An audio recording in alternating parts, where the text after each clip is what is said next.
Good morning everyone, welcome to today's the Hindu analysis. ఈరోజు Hindu analysis start చేసే ముందు చిన్న అనౌన్స్మెంట్ అమ్మ. ఇక్కడ డేట్ రాస్తున్నాను, గుర్తుపెట్టుకోండి.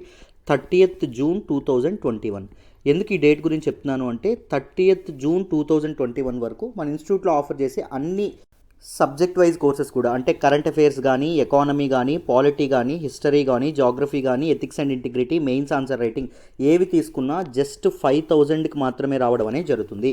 30th June తర్వాత అంటే July 1 నుంచి మొత్తం ఎంత అవుతుంది ఫీజు అంటే 7,000 అవబోతుందండి. సో 5,000 రూపీస్కి సబ్జెక్ట్స్ అని లైఫ్ టైం వ్యాలిడిటీ ఇవ్వడం అనేది జరుగుతుంది. సో కరెంట్ అఫైర్స్ అనేది చాలా ఇబ్బంది పెడుతుందండి యూపీఎస్సీ ప్రిపరేషన్లో. Current affairs plays a very important role కూడా. కరెంట్ అఫైర్స్ చాలా ఇంపార్టెంట్ రోల్ కూడా ప్లే చేస్తుంది. మీ ప్రిలిమ్స్ పేపర్లో మీరు చూసుకుంటే 40 to 50% క్వశ్చన్స్ మీకు కరెంట్ అఫైర్స్ నుంచే రావడం అనేది జరుగుతుంది. So make sure you join current affairs course. Current affairs course join అవ్వండి. You can master current affairs course. ఒకటి ఎన్ష్యూర్ చేస్తాను, సో మీరు జాయిన్ అయిన తర్వాత 6 months మీ డెడికేషన్ అండ్ టైం నాకు ఇస్తే you can master current affairs, that is for sure. ప్రతిదాన్ని బ్యాక్గ్రౌండ్తో సహా నేర్చుకుంటారు. నేర్చుకోవడమే కాదు, వేరే వాళ్ళకి చెప్పేంత స్థాయికి కూడా మీరు ఎదుగుతారు. అండ్ హిస్టరీ కూడా నేనే డీల్ చేస్తాను. హిస్టరీ మీరు చూస్తే హిస్టరీలో ancient history, medieval history, modern history, post independence history and world history and art and culture, వీటన్నింటికి సరిపడా నోట్స్, ద బెస్ట్ నోట్స్ అనేది ప్రొవైడ్ చేయడం అనేది జరుగుతుంది. ఇవన్నీ కలిపి జస్ట్ 5,000కి మాత్రమే రావడం అనేది జరుగుతుంది. నేనే చెప్తాను, కథల రూపంలో చెప్పుకుంటాం. లైఫ్ టైం వ్యాలిడిటీ అనేది మీకు ప్రొవైడ్ చేయడం అనేది జరుగుతుంది. లైఫ్ టైం వ్యాలిడిటీతో అన్ని సబ్జెక్ట్స్ చెప్పడం అనేది జరుగుతుంది. సో ఆలోచించి వైజ్ డెసిషన్ అనేది తీసుకోండి. Ethics and integrity, economy Suresh sir చెప్తారు. సో మీరు చక్కగా జాయిన్ అవ్వచ్చు. 5,000 మాత్రమే up to 30th June. So first 1వ తారీఖు నుంచి 7,000 కాబోతుంది. సో బేసిక్స్ నుంచి, పునాదుల నుంచి, లోతుల నుంచి మొదలుపెట్టి పూర్తి అడ్వాన్స్డ్ లెవెల్ వరకు మిమ్మల్ని తీసుకెళ్లే పూర్తి బాధ్యత మాదమ్మ. స్టూడెంట్ సెంట్రిక్ అప్రోచ్ అనేది ఉంటుంది. అంటే మీరు ఎన్నిసార్లు అడిగితే అన్నిసార్లు ఓపిక్గా చెప్తారు. సో మీకు అర్థమయ్యేంత వరకు డీటెయిల్డ్గా చెప్పడం అనేది జరుగుతుంది. సో జాయిన్ అవ్వాలి అనుకుంటే ఇది ప్రత్యూష మేడం నెంబర్ 7893899553. ఈ నెంబర్కి ఫోన్ చేసి మీరు చక్కగా జాయిన్ అవ్వచ్చు. 1వ తారీఖు నుంచి 7,000 అవుతుంది. ఈలోపే జాయిన్ అయ్యే ప్రయత్నం అయితే చేయండి. ఓకేనా? రైట్. సో మన అన్నీ కలిపి యూపీఎస్సీ ఇన్ఫినిటీ కూడా మనం ఆఫర్ చేస్తున్నాం. యూపీఎస్సీ ఇన్ఫినిటీకి కూడా ఆఫర్స్ ఉన్నాయి. సో వీలైతే మన ప్రత్యూష మేడంకి అడిగి వీలైతే జాయిన్ అయ్యే ప్రయత్నం చేయండి బిఫోర్ 30th June. ఓకేనా? లైఫ్ టైం వ్యాలిడిటీతో వస్తుంది యూపీఎస్సీ ఇన్ఫినిటీ కూడా. Daily mains answer writing practice చేయించడం కూడా జరుగుతుంది. ఓకేనా? రైట్ అమ్మ. ఈరోజు హిందూ అనాలిసిస్లో మనం మాట్లాడుకునే ఆర్టికల్స్ చూడండి. మొదట ఇంటర్నేషనల్ యోగా డే, సెకండ్ది ఇంటిగ్రేటెడ్ థియేటర్ కమాండ్, థర్డ్ది అమర్నాథ్ యాత్ర. ఈ 3 ఆర్టికల్స్ మాత్రమే మన యూట్యూబ్ వెర్షన్లో పెట్టడం అనేది జరుగుతుంది. ఫుల్ హిందూ అనాలిసిస్ కావాలంటే మీరు కరెంట్ అఫైర్స్ కోర్స్లో జాయిన్ అవ్వండి. మీకు ఫుల్ హిందూ అనాలిసిస్ డీటెయిల్డ్గా బ్యాక్గ్రౌండ్ నుంచి నేర్చుకుంటారు. సో ఫుల్ హిందూ అనాలిసిస్లో రిమైనింగ్ ఆర్టికల్స్ వస్తాయి. ఇరాన్ సౌదీ అరేబియా రిలేషన్స్ గురించి రావడం అనేది జరిగింది. ఇరాన్ న్యూక్లియర్ డీల్ గురించి కూడా రావడం అనేది జరిగింది. సో రెండింటిని కలిపి ఒక ఆర్టికల్ని డీటెయిల్గా డిస్కస్ చేద్దాం. Shift in India's Afghanistan policy. India యొక్క ఆఫ్ఘనిస్తాన్ పాలసీలో షిఫ్ట్ అనేది రావడం అనేది జరిగింది. ఇప్పటి వరకు ఆఫ్ఘనిస్తాన్లో ఉన్నటువంటి ఫార్మల్ గవర్నమెంట్కి సపోర్ట్ చేసినటువంటి ఇండియా మెల్లగా తాలిబన్ల వైపు వెళ్ళడం అనేది జరుగుతుంది. తాలిబన్లతో ఫ్రెండ్షిప్ చేయాలనుకుంటుంది ఇండియా. సో ఇండియా యొక్క ఫారెన్ పాలసీలో ఈ షిఫ్ట్, ఈ చేంజ్ ఏదైతే ఉంటుందో, ఇండియా ప్లేట్ తిప్పడం ఏదైతే ఉంటుందో దాని గురించి మాట్లాడదాం. WhatsApp privacy policy. What is this WhatsApp privacy policy? మనం ఎప్పుడు వాడేటట్టు మన రీసెంట్గా న్యూస్లోకి రావడం అనేది జరిగింది. దీని గురించి మనకి సుప్రీంకోర్టు యొక్క వెకేషన్ బెంచ్ కూడా ఒక మాట చెప్పింది. దాని గురించి మాట్లాడదాం. Delhi tree transplantation policy. Delhi యొక్క ట్రీ ట్రాన్స్ప్లాంటేషన్ పాలసీ గురించి కూడా న్యూస్లోకి వచ్చింది. దాని గురించి కూడా మాట్లాడదాం డీటెయిల్డ్గా. సో ఫుల్ హిందూ అనాలిసిస్ కావాలంటే మీరు చక్కగా ఈ నెంబర్కి ఫోన్ చేసి చక్కగా జాయిన్ అవ్వచ్చు. మీకు చాలా వాల్యూ ఎడిషన్ అయితే ఉంటుంది. Everyday current Hindu analysis PDF కూడా మీకు ప్రొవైడ్ చేయడం అనేది జరుగుతుంది.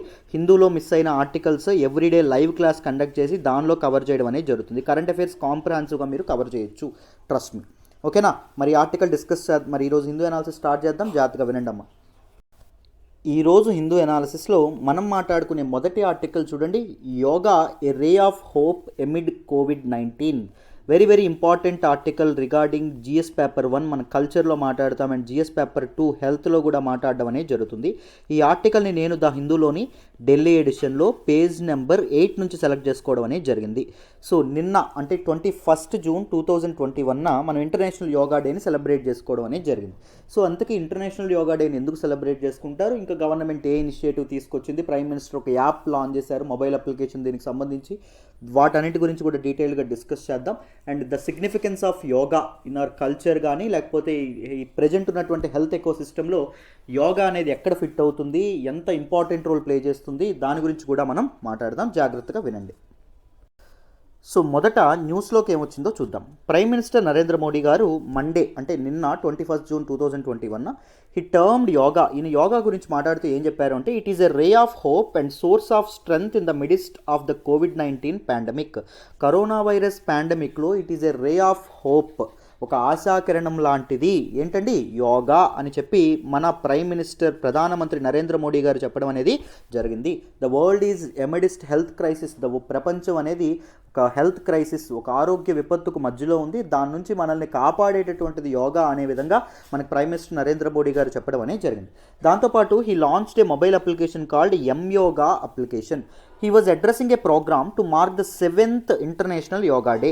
So 7th International Yoga Day మనం ఎప్పుడు సెలబ్రేట్ చేసుకున్నాం? 21 జూన్ 2021 సెలబ్రేట్ చేసుకోవడం అనేది జరిగింది. అంటే నిన్న సెలబ్రేట్ చేసుకున్నాం. సో దానికి సంబంధించినటువంటి ప్రోగ్రామ్ని అటెండ్ అవుతూ ఈయన యోగా అప్లికేషన్ ఏదైతే ఉంటుందో దీన్ని లాంచ్ చేయడం అనేది జరిగింది. In collaboration with the World Health Organization, WHO and దాంతోపాటు గవర్నమెంట్ ఆఫ్ ఇండియా రెండు కలిపి కొలాబరేట్ అయ్యి ఈ తాలూకా యోగా అప్లికేషన్ అనేది లాంచ్ చేయడం అనేది జరిగింది. Mobile application. The app will have videos of yoga training based on a common yoga protocol and will be available in different languages. ఈ యాప్లో ఏముంటాయి? యోగా వీడియోస్ ఏవైతే ఉంటాయి, యోగా వీడియోస్ ఉంటాయి. ఏ యోగాస్ అంటే మనకి కామన్ యోగా ప్రోటోకాల్లో భాగంగా మనకి ఆయుష్ మినిస్ట్రీ ఏదైతే ఉంటుందో, మినిస్ట్రీ ఆఫ్ ఆయుష్ ఏదైతే ఉంటుందో దే లాంచ్డ్ సమ్ సాధనాస్ అండి. కొన్ని కామన్ ప్రోటోకాల్లో భాగంగా కొన్ని ఆసనాలని లాంచ్ చేయడం అనేది జరిగింది. ఇవి యోగాలో ముఖ్యమైనవి అని లాంచ్ చేశారు. ఈ సాధనాస్ని ఎలా వేయాలి, ఈ ఆసనాలను ఎలా వేయాలి అనేటటువంటి వీడియోతో సో డిఫరెంట్ లాంగ్వేజెస్లో, వివిధ రకాలైనటువంటి భాషల్లో ఈ తాలూకా అప్లికేషన్లో వీడియోస్ అనేవి పెట్టడం అనేది జరిగింది, తయారు చేసి పెట్టడం అనేది జరిగిందమ్మా, for the people to access these videos in multiple languages. చూడండి. So international yoga day. International yoga డేని ప్రతి సంవత్సరం ఎప్పుడు సెలబ్రేట్ చేసుకుంటారంటే జూన్ 21 సెలబ్రేట్ చేసుకోవడం అనేది జరుగుతుంది. మరి ఎందుకు ఇంటర్నేషనల్ యోగా డేని జూన్ 21 సెలబ్రేట్ చేసుకుంటారు? చూడండి. The international community absorbs June 21 as international yoga day. So ప్రపంచ దేశాలన్నీ జూన్ 21వ తారీఖున ఇంటర్నేషనల్ యోగా డేగా సెలబ్రేట్ చేయడం అనేది జరుగుతుంది. Recognizing the many benefits of the ancient Indian practice of yoga.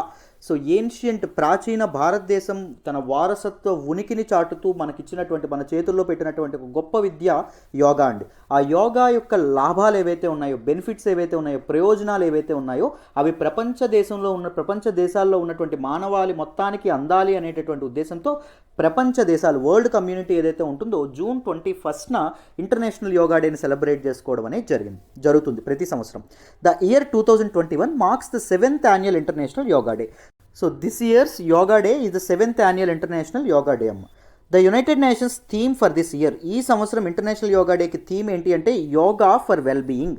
So మానవాళి యొక్క శ్రేయస్సుకి యోగా అనేటటువంటి దీంతో ఈ తాలూకా అనేటటువంటి థీమ్తో ఈ తాలూకా ఇంటర్నేషనల్ యోగా డేని ఈ సంవత్సరం సెలబ్రేట్ చేసుకోవడం అనేది జరుగుతుంది.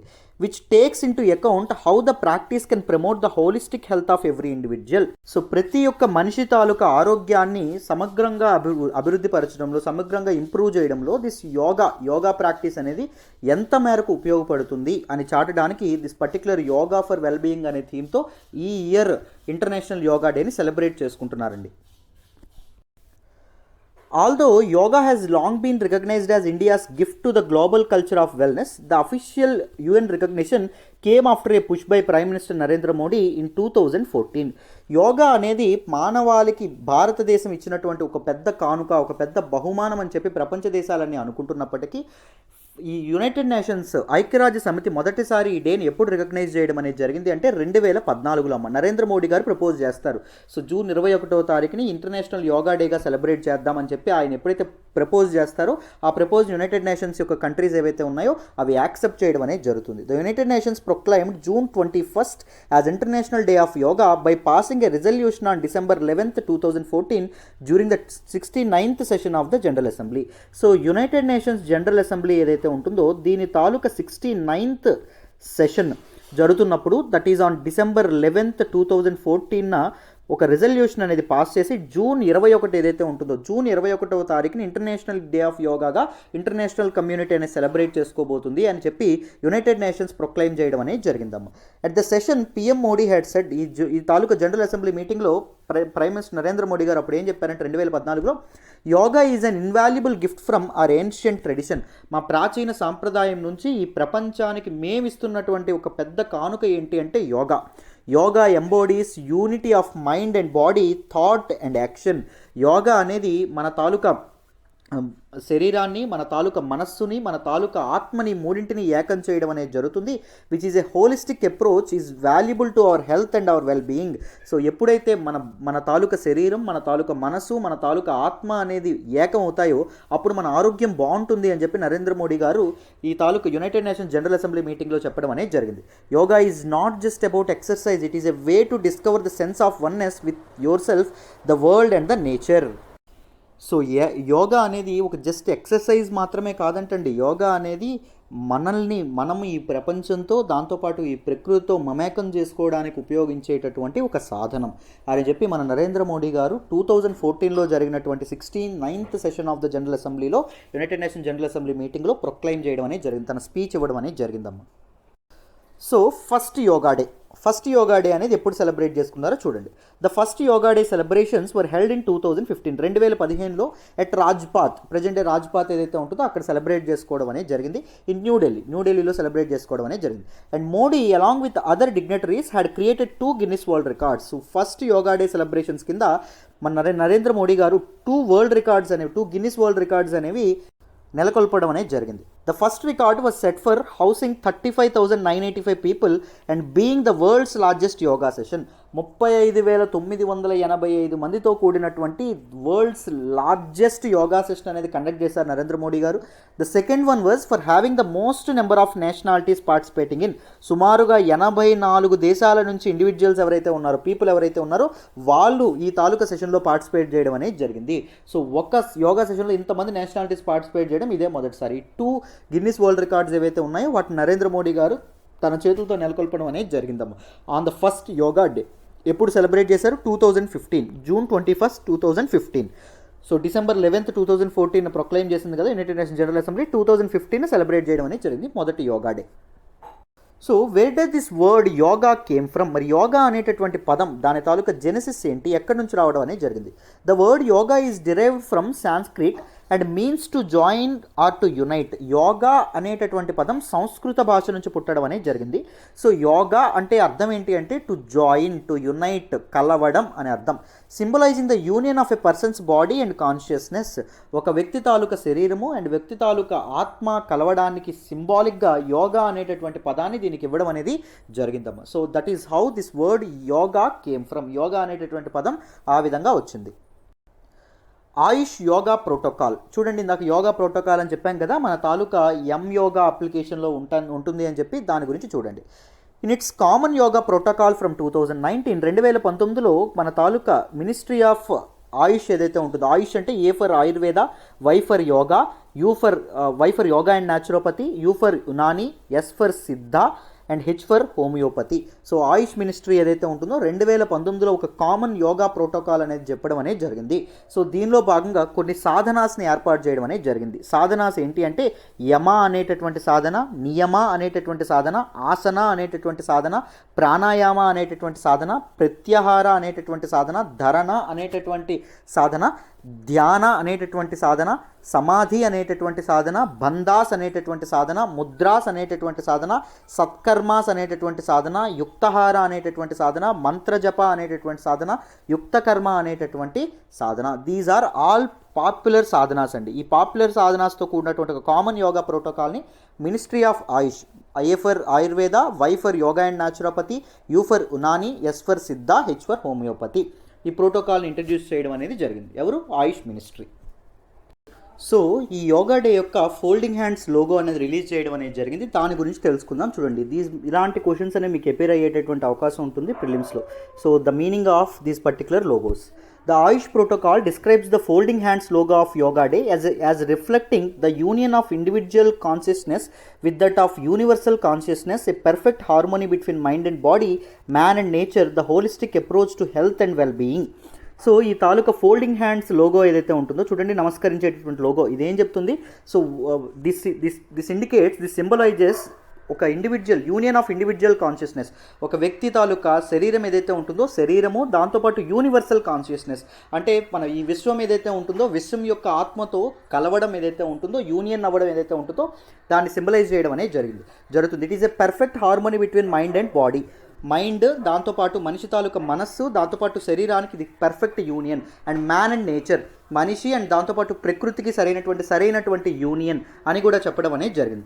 సో ఎప్పుడైతే మనిషి యొక్క మనసు, మనిషి యొక్క శరీరం కలుస్తుందో, ఎప్పుడైతే మనిషి అండ్ ప్రకృతి కలుస్తాయో దెన్ ఒక హోలిస్టిక్ హెల్త్ అనేది అండ్ వెల్ బీయింగ్ ఏదైతే ఉంటుందో, మనిషికి ఆరోగ్యము శ్రేయస్సు రెండు వస్తాయని చెప్పి సింబలైజ్ చేస్తూ ఈ తాలూకు లోగోని లాంచ్ చేయడం అనేది జరిగిందమ్మా. The brown leaves in the logo symbolizes the earth element. ఈ బ్రౌన్ లీవ్స్ చూడండి, ఇవి దేన్ని సింబలైజ్ చేస్తున్నాయి? ఎర్త్ ఎలిమెంట్ని సింబలైజ్ చేస్తున్నాయి. The green leaves of nature, green leaves ఏవైతే ఉన్నాయో ఇవి ప్రకృతి, నేచర్ని సింబలైజ్ చేయడం అనేది జరుగుతుంది. Blue the fire element, while the sun symbolizes the source of energy and inspiration. Blue ఏదైతే ఉంటుందో బ్లూ అనేది ఫైర్ ఎలిమెంట్ కింద రావడం అనేది జరుగుతుంది. అండ్ సన్ ఏదైతే ఉంటుందో సన్ అనేటటువంటి దేన్ని సింబలైజ్ చేయడం అనేది జరుగుతుంది? It is the source of energy and inspiration. So దీన్ని సింబలైజ్ చేయడం అనేది జరుగుతుంది. 21 జూన్న సెలబ్రేట్ చేసుకునేటటువంటి ఇంటర్నేషనల్ డే ఆఫ్ యోగాకి ఈ తాలూకా లోగో అనేటటువంటిది లాంచ్ చేయడం అనేది జరిగింది. ఈ లోగో వెనక అర్థం ఇదమ్మా. సో ఐ హోప్ ప్రతి ఒక్కరికి ఈ పర్టికులర్ ఆర్టికల్ అనేది డీటెయిల్డ్గా అర్థమైందనే అనుకుంటున్నాను. So this is all about this particular article నాన్న. మరి నెక్స్ట్ ఆర్టికల్ డిస్కస్ చేద్దామా? జాగ్రత్తగా వినండి. ఈరోజు హిందూ అనాలిసిస్లో మనం మాట్లాడుకునే నెక్స్ట్ ఆర్టికల్ వచ్చేసి CDS to chair meet on theatre commands. Very important article regarding GS paper 3 అండి. డిఫెన్స్లో మనం మాట్లాడుకోవడం అనేది జరుగుతుంది. చాలా ఇంపార్టెంట్. జాగ్రత్తగా వింటే క్లియర్గా ఎక్స్ప్లెయిన్ చేసే ప్రయత్నం చేస్తాను. ఈ ఆర్టికల్ని నేను ద హిందూలోని ఢిల్లీ ఎడిషన్లో పేజ్ నెంబర్ 8 నుంచి సెలెక్ట్ చేసుకోవడం అనేది జరిగిందమ్మా. మీకు ఈజీగా అర్థమవుతుంది. జాగ్రత్తగా వినండి. బ్యాక్గ్రౌండ్ నుంచి మాట్లాడదాం. సో మొదట న్యూస్లోకి ఏమొచ్చిందో చూడండి. Chief of defence staff CDS అయినటువంటి మన జనరల్ బిపిన్ రావత్ గారు ఎవరైతే ఉన్నారో ఈయన ఒక మీటింగ్ అనేది కండక్ట్ చేయబోతున్నారు. ఎప్పుడు? ట్యూస్డే మీటింగ్ అనేది, అంటే ఈరోజు ఒక మీటింగ్ అనేది కండక్ట్ చేయబోతున్నారు. ఎవరితో? Vice chiefs of the 3 services, that is army, navy and air force, the chief of integrated defence staff and the representatives from the ministries of defence, home and finance to discuss the integrated theatre commands. ఇక్కడ keyword ఏంటంటే ఇదండి keyword, integrated theatre commands. Integrated theatre commands అనేటటువంటి పదానికి మీరు అర్థం తెలుసుకోవాలి. So మనకి ఇప్పుడు సర్వీస్ బేస్డ్ కమాండ్స్ అనేవి ఉండడం అనేది జరిగింది. అంటే ఆర్మీకి వేరే కమాండ్స్ చెప్తాను, కమాండ్ అంటే ఏంటో ఇవన్నీ బ్యాక్గ్రౌండ్ నుంచి మాట్లాడదాం. నేవీకి వేరే కమాండ్, ఎయిర్ ఫోర్స్కి వేరే కమాండ్, ఇలా కమాండ్స్ ఉన్నాయి. But what the defence ministry is trying to do, so వీటన్నింటిని కలిపి ఇంటిగ్రేటెడ్గా ఒక థియేటర్ కమాండ్ని ఏర్పాటు చేద్దామని చెప్పి అనుకుంటున్నారు. ఇండియాలో ఓన్లీ 1 థియేటర్ కమాండ్ ఉంది. సో ఎక్స్ట్రా ఇంకొక 3 థియేటర్ కమాండ్స్ని ఏర్పాటు చేద్దామని చెప్పి అనుకుంటున్నారండి. Air defence and maritime theatre commands ఒకటి, ఇంటిగ్రేటెడ్ ఈస్టర్న్ థియేటర్ అనేటటువంటిది 2, ఇంటిగ్రేటెడ్ వెస్టర్న్ థియేటర్ అనేటటువంటిది 3. సో ఈ మూడింటి ప్లాన్ చేయడం అనేది జరుగుతుంది according to an official. So ఇంతకీ ఇంటిగ్రేటెడ్ కమాండ్ అంటే ఏంటి? ఇంతకీ ఫస్ట్ కమాండ్ అంటే ఏంటి, తర్వాత థియేటర్ అంటే ఏంటి, తర్వాత ఇంటిగ్రేటెడ్ థియేటర్ కమాండ్ అంటే ఏంటి తెలుసుకుందాం, వినండి. So what is a command? Command is an, in military టర్మ్స్లో మనం మాట్లాడుకుంటే it is an organizational unit to which a military commander is responsible. It is a unit అండి, it is a unit of military personnel. Suppose ఒక rank బట్టి ఉండడం అనేది జరుగుతుంది. చూడండి, ఫస్ట్ ర్యాంక్ స్క్వాడ్, ఇందులో 4 to 10 సోల్జర్స్ని కలిపి స్క్వాడ్ అంటారు. Next platoon, it is a stage by stage ఇదండి. 3 to 4 స్క్వాడ్స్ కలిపి ఒక ప్లటూన్ అంటారు. ఒక ప్లటూన్లో 16 to 14 సోల్జర్స్ ఉంటారు. సో తర్వాత company comprises of 3 to 4 platoons. తర్వాత కంపెనీ తర్వాత బెటాలియన్, తర్వాత బ్రిగేడ్ అవుతుంది, తర్వాత డివిజన్ వస్తుంది, తర్వాత కాప్స్ రావడం అనేది జరుగుతుంది. తర్వాత ఏమొస్తుంది? కాప్స్. దాని తర్వాత ఫీల్డ్ ఆర్మీ. ఈ ఫీల్డ్ ఆర్మీని ఏమండం అనేది జరుగుతుందంటే కమాండ్ అని చెప్పి అనడం అనేది జరుగుతుంది. చూడండి, ఇక్కడ కమాండ్ లెవెల్ అని చెప్పి అనడం అనేది జరుగుతుంది. Field army it comprises of 2 to 5 corps అండి. ఫీల్డ్ ఆర్మీలో మొత్తం ఎంతమంది ఉంటారు? 2 to 5 కాప్స్ ఉండడం అనేది జరుగుతుంది. సుమారు 50,000 మెంబర్స్ సోల్జర్స్ దానిలో భాగంగా ఒక కమాండ్లో భాగంగా ఉండడం అనేది జరుగుతుంది. ఒక కమాండర్, ఈ కమాండ్ని లీడ్ చేసేటటువంటి వ్యక్తి, ఈ ఫీల్డ్ ఆర్మీని లీడ్ చేసినటువంటి వ్యక్తి కమాండర్ అని చెప్పి అనడం అనేది జరుగుతుంది. Who is this commander? Commander is a four star level four star ranked officer ఎవరైతే ఉంటారో ఆయన కమాండర్గా ఉండడం అనేది జరుగుతుంది. సో కమాండర్ అంటే it is an organization of it is an organizational unit of military people అండి. సో దీస్ ఆర్మీ పీపుల్, అర్థమైందా? మిలిటరీ పీపుల్, ఆర్మీ అయినా అవ్వచ్చు, నేవీ అయినా అవ్వచ్చు, లేకపోతే మన తాలూకా వీళ్ళు ఎవరైతే ఉంటారో మన ఎయిర్ ఫోర్స్ కూడా అవ్వచ్చు. సో కమాండ్ అంటే మీకు అర్థమైందని అనుకుంటున్నాను. ఇప్పుడు నెక్స్ట్ చూడండి, ఎన్ని కమాండ్స్ ఉన్నాయి ఇండియాలో అసలు. How many commands are there currently? ఇండియాలో మొత్తం ఎన్ని కమాండ్స్ అనేవి ఉండడం అనేది జరిగింది. The Indian armed forces currently have 17 commands. మొత్తం ఎన్ని? 17 కమాండ్స్ అనేవి ఇప్పటి వరకు మన ఇండియాలో ఉండడం అనేది జరిగింది. Including 7 each for the army and the air force and 3 for the navy. ఆర్మీకి అండ్ ఎయిర్ ఫోర్స్కి మొత్తం ఈచ్ ప్రతిదానికి 7 and 7 ఉండడం అనేది జరిగింది. అండ్ మన తాలూకా ఇదేదైతే ఉంటుందో నేవీ ఏదైతే ఉంటుందో నేవీకి 3 ఉండడం అనేది జరిగింది. మొత్తం కలిపి 17. Every command is headed by a four star rank military officer. చెప్పాను కదా, four star rank commander level officer ఎవరైతే ఉంటారో ఆయన ప్రతి ఒక్క కమాండ్ని లీడ్ చేయడం అనేది జరుగుతుంది. చూడండి, ఆర్మీ ఏదైతే ఉంటుందో ఆర్మీ యొక్క commands northern command, eastern command, southern command, western command, central command, south western command, army training command. నేవీకి మొత్తం western command, eastern command, southern command 3. Air force commands చూడండి, western, eastern, southern, south western, central, training and maintenance. ఈ commands ఏవైతే ఉంటాయి మొత్తం 17 commands అనేవి ఇండియాలో ఉండడం అనేది జరిగింది. చూడండి, సో 17 కమాండ్స్ అనేవి వేరు వేరు ప్రాంతాల్లో ఉండడం అనేది జరిగింది. ఏ ఏ ప్రాంతాలు? ఇప్పుడు చూడండి, మనకి ఇక్కడ చూస్తే వెస్టర్న్ కమాండ్ ఏదైతే ఉంటుందో western command, this particular symbol ఏదైతే ఉంటుందో ఇది ఎయిర్ ఫోర్స్కి సంబంధించినటువంటిది, ఇది ఆర్మీకి సంబంధించిన. వెస్టర్న్ కమాండ్ ఆర్మీకి కూడా ఉంది, ఎయిర్ ఫోర్స్కి ఒకటి ఉంది, ఇలా ఉండడం అనేది జరిగింది. ఇక్కడ చూడండి, సౌత్ నేవల్ కమాండ్ అనేటటువంటిది, సౌత్ కమాండ్ అనేటటువంటిది ఇది ఎయిర్ ఫోర్స్ది, పైన ఉన్నటువంటిది నేవీది కదా. ఇలా డిఫరెంట్ కమాండ్స్ అనేవి లొకేట్ అవ్వడం అనేది జరుగుతుంది. సో ఇప్పుడు మనం ఏం తెలుసుకోవాలంటే థియేటర్ కమాండ్స్ అంటే ఏంటో తెలుసుకోవాలి. థియేటర్ అంటే ఏంటి? మనం సినిమా చూస్తాం కదా, ఒక ప్లేస్కి వెళ్ళి అక్కడ సినిమాలు అనేవి చూడడం అనేది జరుగుతుంది, అంతే కదా. సో ఇక్కడ థియేటర్, మిలిటరీ లాంగ్వేజ్లో థియేటర్ అంటే ఏంటంటే యుద్ధ క్షేత్రము అని అర్థం. It is a geographical area, అర్థమైందా? సో ఇది మొత్తం ఒక థియేటర్ అవ్వడం అనేది జరుగుతుంది. సో వెస్ట్ మొత్తం ఒక థియేటర్, ఈస్ట్ మొత్తం ఒక థియేటర్, ఇది మొత్తం ఒక థియేటర్, సెంట్రల్ కమాండ్ మొత్తం ఒక థియేటర్. సో ఇప్పుడు సపోజ్ మీకు ఒకటి చెప్తాను. ఇప్పుడు 7 year గ్లోబల్ వార్ అనేది జరిగింది మనం దీనిలో వరల్డ్ హిస్టరీలో మాట్లాడుకుంటాం. 7 year గ్లోబల్ వార్ అనేటటువంటిది ఎవరెవరి మధ్య జరిగింది? ఫ్రాన్స్కి, దాంతోపాటు బ్రిటిష్ వాళ్ళకి మధ్య జరిగింది. ఎందుకు? ట్రేడ్ సుప్రమసీ కోసం జరిగింది. దీన్ని గ్లోబల్ వార్ అని ఎందుకంటారు? ఇద్దరి మధ్య జరిగింది కదా, మరి గ్లోబల్ వార్ అని ఎందుకంటారు అంటే చూడండి ఏం జరిగింది. వీళ్ళిద్దరి మధ్య it happened at many theatres. ప్రపంచంలో చాలా థియేటర్స్లో అవ్వడం అనేది జరిగింది. అంటే ఒక దగ్గర నార్త్ అమెరికన్ థియేటర్లో అవ్వడం అనేది జరిగింది, సో వెస్ట్ ఆఫ్రికన్ థియేటర్లో అవ్వడం అనేది జరిగింది, దాంతోపాటు ఏషియన్ థియేటర్లో అవ్వడం అనేది జరిగింది. సో వేరు ప్రాంతాల్లో వీళ్ళు కొట్లాడుకోవడం వల్ల డిఫరెంట్ థియేటర్స్లో యుద్ధం జరిగింది అని చెప్పి అనడం అనేది జరుగుతుంది. సో ఈచ్ థియేటర్కి కమాండ్స్ అనేవి ఇక్కడ మనకు 17 కమాండ్స్ అనేవి అసైన్ చేయడం అనేది జరిగింది. ఒక్కొక్క దానికి మొత్తం మన తాలూకా ఆర్మీకి అండ్ దాంతోపాటు ఎయిర్ ఫోర్స్కి 7 ఉంటే మన తాలూకా నేవీకి మాత్రం ఓన్లీ 3 కమాండ్స్ అనేవి ఉండడం అనేది జరిగింది కదా. ఇప్పుడు చూడండి, ఇప్పుడు ప్రజెంట్ ఉన్నటువంటి స్ట్రక్చర్ ఎలా ఉంది అంటే ఎలా వర్క్ చేస్తారంటే, ఇప్పుడు సపోజ్ యుద్ధం వచ్చింది, సపోజ్ చైనా ఏదైతే మాల్దీవ్స్ ఏదైతే ఉంటుందో మాల్దీవ్స్ ఇలా అటాక్ చేసింది అనుకోండి, మన వెస్టర్న్ కోస్ట్ మీద అటాక్ చేసింది అనుకోండి. వెస్టర్న్ కోస్ట్ మీద అటాక్ చేసినప్పుడు దిస్ నేవల్ కమాండ్ ఏదైతే ఉంటుందో నేవల్ కమాండ్ తాలూకా తరహాలు, అంటే అది ఇండియా కోసమే పోరాడుతుంది, భారతదేశాన్ని సేఫ్ గార్డ్ చేయడానికే. అండ్ ఇక్కడ ఉన్నటువంటి ఎయిర్ ఫోర్స్ కమాండ్ కూడా ఇండియన్ సేఫ్ గార్డ్ చేయడానికే పోరాడుతుంది. But navy command operates with its own procedures, with its own reporting officer వేరేగా ఉంటారు, వాళ్ళు ఒకలా పోరాడడం అనేది జరుగుతుంది. This particular navy command, air force command వాళ్ళకంటూ సాయశక్తులా మన తాలూకా మాల్దీవ్స్ని కట్టడి చేయడానికి వాళ్ళకంటూ సాయశక్తులా తిరిగి పోరాడడం అనేది జరుగుతుంది. కానీ ఇద్దరు ఒకేసారి గ్రూప్గా కలిసి పోరాడతారంటే కలిసి పోరాడడం అనేది జరగదు. సో ఇప్పటి వరకు ఎలాగా సర్వీస్ బేస్డ్ కమాండ్స్ అనేవి ఉండడం అనేది జరిగింది తప్ప there is no integrated command. ఒక ఇంటిగ్రేటెడ్ కమాండ్ అనేది ప్రెజెంట్ లేదు. సో ఇప్పుడు ఏం చేద్దాం అనుకున్నారు అంటే, ఒక స్ట్రాటజిక్ లొకేషన్స్ ఏవైతే ఉన్నాయో స్ట్రాటజిక్ లొకేషన్స్లో ఇంటిగ్రేటెడ్ కమాండ్ అనేది ఏర్పాటు చేద్దాము అని చెప్పి అనుకోవడం అనేది జరుగుతుంది. సో ఈ మూడింటితో పాటు మనకి ఆర్మీ ఏదైతే ఉంటుందో ఆర్మీ, అండ్ నేవీ ఏదైతే ఉంటుందో నేవీ, ఎయిర్ ఫోర్స్ ఏదైతే ఉంటుందో ఎయిర్ ఫోర్స్, ఈ మూడింటితో పాటు ఒక ఇంటిగ్రేటెడ్ కమాండ్ అనేటటువంటిది ఏర్పాటు చేద్దాము, అర్థమైందా అని చెప్పి అనుకోవడం అనేది జరుగుతుంది. ఓన్లీ ఇంటిగ్రేటెడ్ కమాండ్ ఏముంది అంటే మన తాలూకా అండమాన్ అండ్ నికోబార్ కమాండ్ ఏదైతే ఉంటుందో ఇది మాత్రమే ఉండడం అనేది జరిగింది, అర్థమైందా? Theatre command, because it confine to that particular geographical area. ఇది జాతే గుర్తుపెట్టుకొని నెక్స్ట్ మాట్లాడదాం. సో మన తాలూకా వీళ్ళు ఏమనుకుంటున్నారంటే కార్గిల్ వార్ తర్వాతే కార్గిల్ వార్ అయిపోయిన తర్వాతే మన ఇండియా అనేది చాలా డిఫెన్స్ ఇవేవైతే ఉంటాయో డిఫెన్స్ రిఫార్మ్స్ అనేవి తీసుకురావాలని చెప్పి అనుకుంటున్నారు. డిఫెన్స్ సెక్టార్లో మెనీ రిఫార్మ్స్ సంస్కరణలు అనేవి తీసుకురావాలనుకుంటున్నారు. దానిలో భాగంగా ఇంటిగ్రేటెడ్ అప్రోచ్తో ముందుకు రావాలని చెప్పి అనుకుంటున్నారు. సమ్ స్ట్రాటజిక్ ఏరియాస్ ఏవైతే ఉన్నాయో this western corridor, western sector, దాంతోపాటు ఇక్కడ ఈస్టర్న్ సెక్టార్ ఏదైతే ఉంటుందో ఈస్టర్న్ సెక్టార్, దాంతోపాటు దిస్ పెనిన్సులర్ సెక్టార్ ఏదైతే ఉంటుందో ఈ మూడింటికి గాను ఇంటిగ్రేటెడ్ కమాండ్ అనేది ఉంటే బాగుంటుంది.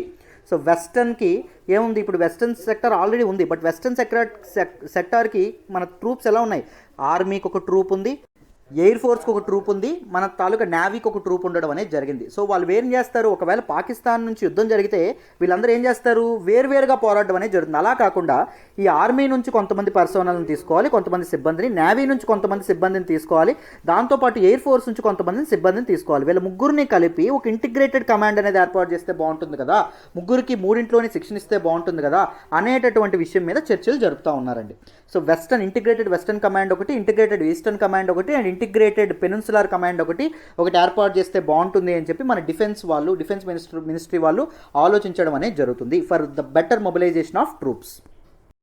సో చూడండి అమ్మ, the Indian government is working towards forming integrated theatre commands as part of reforms carried out in the military after the formation of the post of the chief defence staff. So Kargil war తర్వాత many committees అనేవి ఏర్పాటు చేసి defence సెక్టార్లో చాలా reforms తీసుకొద్దాం అనుకున్నారు.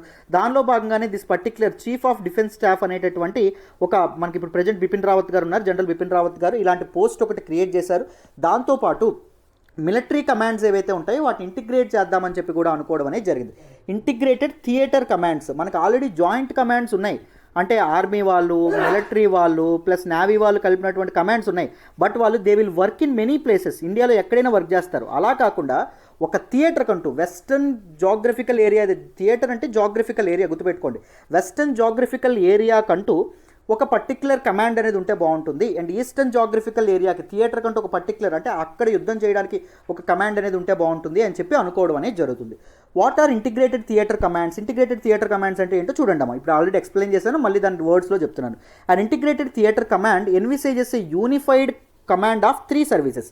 It is an unified command of 3 services. మొత్తం 3 services నుంచి పర్సనల్స్ ఉండడం అనేది జరుగుతుంది under a single commander. So మీకు అందరికీ ఆల్రెడీ చెప్పాను, కమాండర్ అంటే ఎవరు, 4 స్టార్ ర్యాంక్ పర్సన్ ఉండడం అనేది జరుగుతుంది. ఇప్పుడు ఎలా ఉంది, ఆర్మీకి అంతటికీ ఒక కమాండర్ ఉంది, ఆర్మీ పర్సనల్ అందరూ ఒక కమాండర్ అండర్లో ఉండడం అనేది జరుగుతుంది. అలా కాకుండా ఒక కమాండ్లో 3 సర్వీసెస్ నుంచి ఉన్నటువంటి పర్సనల్ ఉంటారు, వాళ్ళకి హెడ్గా ఒక సింగిల్ కమాండర్ అనే ఆయన ఉంటాడు. For geographical theatres that are of strategic and security concern. So దేనికంటే ఈ థియేటర్ కమాండ్స్ ఉండాలి, for only the geographical locations, ఎక్కడైతే పాకిస్తాన్ నుంచి మనకి థ్రెట్ ఉందో, ఎక్కడైతే మనకి చైనా నుంచి థ్రెట్ ఉందో, ఎక్కడైతే మన మ్యారిటైమ్ బార్డర్కి మనకి థ్రెట్ ఉందో అక్కడ మాత్రమే థియేటర్ కమాండ్స్ అనేవి ఏర్పాటు చేసుకోవాలి. ఒక ఇంటిగ్రేటెడ్ యూనిఫైడ్ అందరూ కలిసి ఒక కమాండ్ అనేది ఏర్పాటు చేయాలి అనుకుంటున్నారు. The commander of such a force will bear all resources at his disposal from the army, navy and Indian air force with harmonious efficacy. So వీటన్నింటికి లీడర్గా ఉన్నటువంటి కమాండర్ ఏం చేస్తాడు, ఆర్మీ నుంచి ఎఫిషియెంట్ పర్సనల్ తీసుకుంటాడు, లేకపోతే మన ఎయిర్ ఫోర్స్ నుంచి ఎఫిషియెంట్ పర్సనల్ తీసుకుంటాడు, అండ్ నేవీ నుంచి ఎఫిషియెంట్ పర్సనల్ తీసుకుంటాడు, దాంతోపాటు బాగా పనిచేసేటటువంటి ఆర్మ్స్, ఎమ్యునిషన్ అండ్ ఈ గన్స్, ఈ తాలూకా నేవీ నుంచి తాలూకా ఎయిర్ ఫోర్స్ నుంచి ఎయిర్ క్రాఫ్ట్స్, వీటన్నిటిని తీసుకోవడం అనేది జరుగుతుంది. వీటన్నింటిని ఏర్పాటు చేసి ఒక సింగిల్ కమాండ్ అనేది ఏర్పాటు చేస్తారు డిఫరెంట్ జాగ్రఫికల్ లొకేషన్స్లో. సో ఇక్కడ చూడండి, మీకు ఇక్కడ దీనిలో పెట్టడం అనేది జరిగింది. ఇక్కడ చూడండి, ఒకే కమాండ్లో మన తాలూకా ఆర్మీ వాళ్ళు, ఒకే కమాండ్లో మన తాలూకా ఎయిర్ ఫోర్స్ వాళ్ళు, నేవీ వాళ్ళు కలిపి పోరాడితే సక్సెస్ఫుల్గా మనం ఏం చేయొచ్చు, ఎనిమీ ఎవరైతే ఉంటారో భవిష్యత్తులో జరిగేటటువంటి యుద్ధాల్లో బెటర్గా పెర్ఫామ్ చేయొచ్చు, బెటర్గా ఎనిమీస్ ఎవరైతే ఉంటారో వాళ్ళని కంట్రోల్ చేయొచ్చు కదా. ఎందుకంటే this geo political world order ఏదైతే ఉంటుందో విపరీతంగా చేంజ్ అవ్వడం అనేది జరుగుతుంది. ప్రజెంట్ వరల్డ్ ఆర్డర్ విపరీతంగా చేంజ్ అవుతుంది. అండ్ మన ఇండియా కూడా ఒక సిగ్నిఫికెంట్ ప్లేయర్గా మారడం అనేది జరిగింది. ఇండియా అనే సిగ్నిఫికెంట్ ప్లేయర్గా మారింది కాబట్టి దిస్ పర్టిక్యులర్ కొత్త స్ట్రాటజీస్ అనేవి తీసుకురావాల్సిన అవసరం ఎంతైనా ఉందమ్మా. The commander of an integrated theatre will not be answerable to the individual services. ఈ ఇంటిగ్రేటెడ్ థియేటర్ ఏదైతే ఉంటుందో, ఈ జాగ్రఫికల్ వెస్టర్న్ థియేటర్లో మనం ఏర్పాటు చేసినటువంటి కమాండ్ ఏదైతే ఉంటుందో, వాట్ ఈస్ దట్ కమాండ్? ఈ కమాండ్లో ఎవరెవరు ఉంటారు, ఈ నేవీ ఆర్మీ వాళ్ళు ఉంటారు, నేవీ వాళ్ళు ఉంటారు, ఎయిర్ ఫోర్స్లో కూడా ఉంటారు. వీళ్ళందరికీ హెడ్గా ఒక కమాండర్ ఉంటాడు. ఈ కమాండర్ ఆర్మీ వాళ్ళకి రెస్పాన్సిబుల్ అవ్వక్కర్లేదు, నేవీ వాళ్ళకి రెస్పాన్సిబిలిటీ ఇవ్వక్కర్లేదు, రిపోర్ట్ చేయక్కర్లేదు, అండ్ మన తాలూకా ఎయిర్ ఫోర్స్ వాళ్ళకి కూడా రెస్పాండ్ అనేది రిపోర్ట్ అనేది చేయక్కర్లేదు. He will have his own freedom. So వాళ్ళ ఆర్మ్డ్ పీపుల్ని ఎక్విప్ చేసుకునేటటువంటి ఫ్రీడమ్, వాళ్ళు ట్రైన్ చేసుకునేటటువంటి ఫ్రీడమ్, ఆ కమాండ్ని ఎక్సర్సైజ్ చేసేటటువంటి ఫ్రీడమ్ ఇవన్నీ ఆ కమాండర్కే ఉండడం అనేది జరిగింది. అకార్డింగ్ టు హిస్ టార్గెట్స్, ఏ టార్గెట్స్ ఫుల్ఫిల్ చేయాలనుకుంటున్నారో దాన్ని బట్టి తన కమాండ్ని ఆయన తీర్చిదిద్దుకోవచ్చు. This is different from the current model followed by the military in India where in service specific commands are there. Only service specific commands మాత్రమే ఇండియాలో ఉండడం అనేది జరిగింది. ఆల్రెడీ చెప్పాను కదా, ఆర్మీకి ఒక కమాండ్లో ఉండేటటువంటి పీపుల్ ఓన్లీ ఆర్మీ వాళ్ళు ఉంటే ఆర్మీ వాళ్ళే ఉంటారు, నేవీ వాళ్ళు ఉంటే నేవీ వాళ్ళే ఉంటారు, మన తాలూకు ఎయిర్ ఫోర్స్ వాళ్ళు ఉంటే ఎయిర్ ఫోర్స్ వాళ్ళు మాత్రమే ఉంటారు. అలా కాకుండా ఇంటిగ్రేటెడ్ కమాండ్ ఉంటే బాగుంటుంది అంటున్నారు. The Indian army, navy and air force have their own commands all across India. భారతదేశ వ్యాప్తంగా మొత్తం 17 కమాండ్స్ అనేవి ఉండడం అనేది జరిగింది. భారతదేశ వ్యాప్తంగా around the length and breadth of the country మొత్తం 17 కమాండ్స్ అనేవి, ఇండివిజువల్ కమాండ్స్ అనేవి ఉన్నాయి. వీటన్నింటిని కలిపి ఇంటిగ్రేటెడ్ కమాండ్ అనేది ఏర్పాటు చేద్దాం అనుకుంటున్నారు. In the event of a war, each of the service chief of staff will control the operations of his service through individual commands while they operate jointly. So ఒక war సమయంలో ఏం జరుగుతుంది, ప్రతి ఒక్క కమాండ్కి ఉన్నటువంటి సర్వీస్ చీఫ్ ఎవరైతే ఉంటారో వాళ్ళు ఏం చేస్తారు, కమాండ్ చేయడం అనేది జరుగుతుంది. సో ఆర్మీ వాళ్ళకి ఆర్మీ వాళ్ళే కమాండ్ చేస్తారు, నేవీ వాళ్ళకి నేవీ వాళ్ళే కమాండ్ చేస్తారు. ఆఫ్ కోర్స్ వాళ్ళు జాయింట్గా ఆపరేట్ చేసేటప్పటికి, బట్ ఇక్కడ ఆలోచించే వాళ్ళు ఎంతమంది ఉంటారు, 3 ఉంటారు. అలా కాకుండా 3 మీద ఒకరే ఆలోచించే వ్యక్తి ఉన్నాడు అనుకోండి, ఆయన కంప్లీట్ డెసిషన్ అనేది తీసుకుంటున్నాడు అనుకోండి, బెటర్ ఎఫిషియన్సీ అనేది రావడం అనేది జరుగుతుంది, బెటర్ ఇంటిగ్రేషన్ అనేది రావడం అనేది జరుగుతుంది, బెటర్ డెసిషన్ మేకింగ్ అనేది రావడం అనేది జరుగుతుంది అని చెప్పి మనకి ఇంటిగ్రేటెడ్ ఇదేదైతే ఉంటుందో థియేటర్ కమాండ్స్ అనే కాన్సెప్ట్ని ముందుకు తీసుకురావడం అనేది జరిగిందమ్మా. Additionally, there are 2 tri-service commands currently. Present 2 tri-service commands అనేవి ఉన్నాయంట. So what are those 2? Strategic forces command ఒకటి, అండమాన్ అండ్ నికోబార్ కమాండ్ ఒకటి. సో 3 సర్వీసెస్ పీపుల్ ఎవరైతే ఉన్నారో వాళ్ళు జాయింట్గా ఆపరేట్ చేసేటటువంటి కమాండ్స్ 2 ఉండడం అనేది జరిగింది. But this tri-services commands are headed by a rotation by officers from the 3 services. So 3 services నుంచి ఆఫీసర్లు రొటేట్ అవుతూ దీనిలో సర్వ్ చేయడం అనేది జరుగుతుంది. But strategic forces command is not a integrated theatre command అండి. థియేటర్ కమాండ్ కాదు, ఎందుకంటే ఇది ఇండియాలో ఎక్కడైనా వర్క్ చేయడం అనేది జరుగుతుంది. వెరస్ అండమాన్ అండ్ నికోబార్ కమాండ్ ఏదైతే ఉంటుందో it is a theatre command because it confine to the Andaman and Nicobar theatre. Theatre అంటే క్షేత్రం, యుద్ధ క్షేత్రం, ఒక జాగ్రఫికల్ ఏరియా అని చెప్పి అర్థం అమ్మ.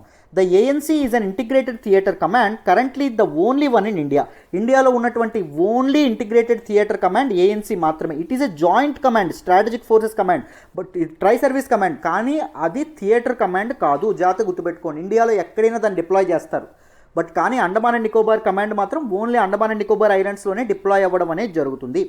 సో దిస్ ఏఎన్సీ ఏదైతే ఉంటుందో Andaman and Nicobar command, this particular integrated theatre command ఏదైతే ఉంటుందో ఇట్ వాజ్ క్రియేటెడ్ ఇన్ 2001. 2001లో దీన్ని క్రియేట్ చేయడం అనేది జరిగింది. ఎందుకంటే to protect India strategic interest in South East Asia. South East ఏషియాలో ఇండియా యొక్క ఇంట్రెస్ట్ని కాపాడడానికి, ఇండియాని సేఫ్ గార్డ్ చేయడానికి, దాంతోపాటు strait of Malacca which is the longest strait in the world. ఏ కంట్రీస్ మధ్య స్ట్రైట్ ఆఫ్ మలక్కా ఏ జాగ్రఫికల్ టెరిటరీస్ని ఇది చేస్తుందో, డివైడ్ చేస్తుందో నాకు ఒకసారి కామెంట్ బాక్స్లో తెలియజేయండి, ఎంతవరకు కరెక్ట్గా చెప్తారో చూద్దాం.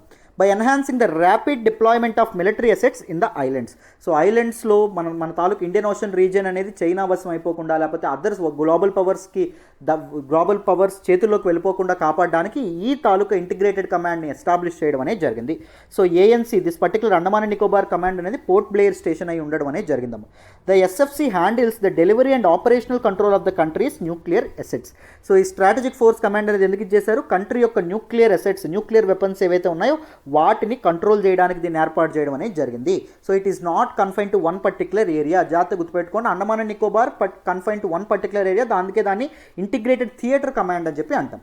This is considered to be an integrated functional command and not an integrated theatre command. Integrated functional command అంటాం. సో ఎందుకంటే 3 ఫోర్సెస్ నుంచి పర్సనల్ ఫంక్షన్ చేస్తున్నారు కాబట్టి జాయింట్ కమాండ్ అంటాం, కానీ it is not integrated theatre command. Theatre command అనేది కాదు. Since it has no specific geographical responsibility and designated role. దీనికంటూ ఒక డిజిగ్నేటెడ్ రోల్ ఉండదు, దాంతోపాటు ఒక జాగ్రఫికల్ రెస్పాన్సిబిలిటీ కూడా ఉండదు. సో ఇది ఇండియాలో ఎక్కడ దీనికి డిప్లాయ్ చేసినా వీళ్ళు వెళ్ళి చేయాల్సిందే. But Andaman and Nicobar command మాత్రం ఓన్లీ అండమాన్ అండ్ నికోబార్ని సేఫ్ గార్డ్ చేయడానికి, దాంతోపాటు ఇండియా యొక్క సౌత్ ఈస్ట్ ఏషియా ఇంట్రెస్ట్ని సేఫ్ గార్డ్ చేయడానికి మాత్రమే దీన్ని ఏర్పాటు చేశారు. SFC was created in 2003. ఎస్ఎఫ్సిని ఎప్పుడండి క్రియేట్ చేశారు, స్ట్రాటజిక్ ఫోర్సెస్ కమాండ్ని 2003లో దీన్ని తయారు చేయడం అనేది జరిగింది, దీన్ని ఎస్టాబ్లిష్ చేయడం అనేది జరిగిందమ్మ. అర్థమైందా? So these are some very very important aspects. ఇది జాగ్రత్తగా గుర్తుపెట్టుకోండి. India's only integrated theatre command is ANC. ఓకేనా? నెక్స్ట్ చూడండి. Then why there is a difference of opinion. కొంతమంది ఇంటిగ్రేటెడ్ కమాండ్ కావాలంటారు, కొంతమంది ఇంటిగ్రేటెడ్ కమాండ్ అనేది ఇండియాకి అక్కర్లేదంటారు. ఎందుకో చూద్దాం. The army believes that it is a time to move away from a service-specific approach to operations towards a system which avoids duplication, ensures optimum utilization of available resources. So army అనేది ఏముంటుందంటే అర్జెంటుగా మనం integrated అప్రోచ్లోకి రావాలి, ఈ తాలూకా service specific approach నుంచి integrated అప్రోచ్లోకి రావాలి. ఎందుకు అంటే దేన్ని అవాయిడ్ చేస్తుందంటే డూప్లికేషన్ ఆఫ్ రిసోర్సెస్ని అవాయిడ్ చేయడం అనేది జరుగుతుంది. సపోజ్ ఇక్కడ చూడండి, మనకి ఏం జరుగుతుందంటే దిస్ పర్టిక్యులర్ థింగ్ ఉంది. ఇప్పుడు సపోజ్ ఈ తాలూకా పెనిన్సులర్ కమాండ్ ఏదైతే ఉంటుందో ఇక్కడ ఏం అవసరం, మనకి ఎయిర్ ఫోర్స్ అనేది అవసరం, దాంతోపాటు ముఖ్యంగా కోస్టల్ ఏరియా కాబట్టి నేవీ అనేది అవసరం. ఇక్కడ ఆర్మీ అనేది అవసరమా? ఆర్మీ అనేది అవసరం కాదు. సో ఆర్మీ ఇక్కడ ఉండడం వల్ల ఉపయోగం అనేటటువంటి there were duplication of resources. అవసరం లేని దగ్గర కూడా రిసోర్సెస్ అనేవి డిప్లాయ్ చేయడం అనేది అనవసరం. బట్ ఈ ఆర్మీ అనేది మనకి ఎక్కడ అవసరం? ఈస్టర్న్ బార్డర్ ఏదైతే ఉంటుందో దేన్ని సేఫ్ గార్డ్ చేయడానికి, దాంతోపాటు వెస్టర్న్ పాకిస్తాన్ నుంచి మన ఇండియాని సేఫ్ గార్డ్ చేయడానికి అవసరం. సో రిసోర్సెస్ అనేవి అవైలబుల్ రిసోర్సెస్ని ఆప్టిమమ్గా యూజ్ చేయాలంటే ఇంటిగ్రేటెడ్ కమాండ్ అనేది ఉండాలి. సో ఇంటిగ్రేటెడ్ కమాండ్ ఒక్కటే దీన్ని ఇది చేయగలదు అని చెప్పడం అనేది జరిగింది. సో 3 డిఫరెంట్ కమాండ్స్ ఇక్కడ అవసరంలా, అర్థమైందా? సర్వీస్ స్పెసిఫిక్ కమాండ్ అప్రోచ్ అనేది ఇక్కడ అవసరం లేదు. ఇక్కడ ఇంటిగ్రేటెడ్ కమాండ్ పెనిన్సులర్ ఇండియా ఏదైతే ఉంటుందో పెనిన్సులర్ కమాండ్ ఒకటి ఏర్పాటు చేశారనుకోండి, అందులో ఆర్మ్డ్ పర్సన్ని తక్కువ మందిని పెట్టుకుంటారు. అండ్ మనకి నేవీ వాళ్ళు ఎక్కువ మంది కావాలి కదా, నేవీ వాళ్ళని ఎక్కువ మంది పెట్టుకుంటారు. ఎయిర్ ఫోర్స్ వాళ్ళని కూడా ఎక్కువ మందిని పెట్టుకుంటారు. ఆర్మీ వాళ్ళని తక్కువ మంది పెట్టుకుంటారు. అకార్డింగ్ టు ద రిసోర్సెస్ ఏదైతే అవసరమో అంత మాత్రం ఉపయోగించుకోవచ్చు. Air force on the other hand feels that it doesn't have enough resources. Air force ఏమంటుంది, నేను ఇంటిగ్రేటెడ్ అప్రోచ్కి ఒప్పుకోను. ఎందుకు అంటే నా దగ్గర ఉన్నటువంటి రిసోర్సెస్ లైక్ ఫైటర్ స్క్వాడ్రాన్స్ కానీ, మిడ్ ఎయిర్ రీఫైలర్స్ కానీ, అవాక్స్ ఏవైతే ఉన్నాయో ఇలాంటి ఇవేవైతే ఉన్నాయో, దీస్ పర్టికులర్ ఫైటర్ జెట్స్ ఏవైతే ఉన్నాయో ఇవి మా దగ్గర తక్కువ ఉన్నాయి. ఒకవేళ ఇంటిగ్రేటెడ్ కమాండ్ అనేది ఏర్పాటు చేస్తే కొన్ని రిసోర్సెస్ అనేవి మేము ఇంటిగ్రేటెడ్ కమాండ్కి అప్పగించాల్సి వస్తుంది. సో మా దగ్గర ఉన్నవే తక్కువ, దాన్ని మీరు లాగేసుకోవాలనుకుంటే కుదరదు కదా, సో బెటర్గా అవ్వదు కదా. సో అని చెప్పి మన తాలూకు ఎయిర్ ఫోర్స్ వాళ్ళు లేదు దీనికి మేము ఒప్పుకోమని చెప్పడం అనేది జరుగుతుంది.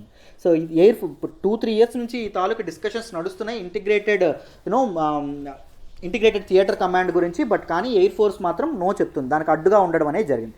It believes that India is not geographically large enough to be divided into different theatres as resources from one theatre can be moved to another theatre. కొంతమంది ఏమంటారు అంటే యూఎస్ఏ అనేది ఫస్ట్ ఈ థియేటర్ కమాండ్స్ని ఏర్పాటు చేయడం అనేది యునైటెడ్ స్టేట్స్ ఆఫ్ అమెరికా లాగా India అనేది జాగ్రఫికల్గా అంత పెద్దదేం కాదు. సో ఈజీగా ఒక కమాండ్ నుంచి వేరే కమాండ్కి ట్రూప్స్ అనేవి ఈజీగా మనం మొబిలైజ్ చేయొచ్చు. సో అంత అవసరంలో ఇంత తాపత్రయపడిపోయి ఇంటిగ్రేటెడ్ కమాండ్ అనేది ఏర్పాటు చేయక్కర్లా అని చెప్పి కొంతమంది అంటారు. The navy considers the current model of controlled by the Navy headquarters ideally suited for its strategic role. So navy వాళ్ళు ఏమంటారు, దిస్ కరెంట్ మోడల్ ఏదైతే ఉంటుందో, కరెంట్ మోడల్లో ఏంటి, నేవీ హెడ్ క్వార్టర్స్ అనేది కంప్లీట్గా నేవల్ కమాండ్స్ని కంట్రోల్ చేయడం అనేది జరుగుతుంది. సో అది ఇప్పుడు పర్ఫెక్ట్గా తన రోల్ ఏదైతే ఉంటుందో బెటర్గా పెర్ఫామ్ చేయడం చేస్తుంది.